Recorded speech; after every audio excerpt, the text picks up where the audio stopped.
Vaikka puhetta piisaisi kuinka paljon, niin meidän nyrkkimme liikenteitä kaupungille, eli Viikinki aloittaa rikoskierteensä nyt. Ja oli hauska tavata.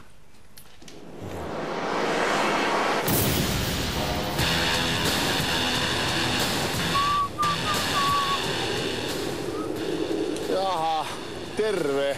Toni Viikinki Halme tässä. Ja tänään mä näytän teille kuinka helppoa on pölliä fillari. Sillä mähän en tällä kerralla kävele ja julkisiakin kulkuneuvoja käyttää vaspurgut, hullut ja muut ulkomaalaiset.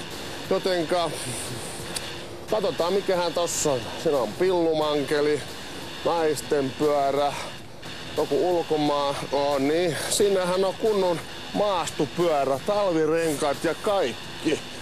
Mulla on aina nämä kynsisakset mukana, jos sattuu käymään huonosti jossain. Ei muuta kuin ja hellä puristus kun naisella illalla. Naps kops. Ihulilalla. Ei ne poliisitkaan välitä kattovat Halme vanhassa ammatissaan taas.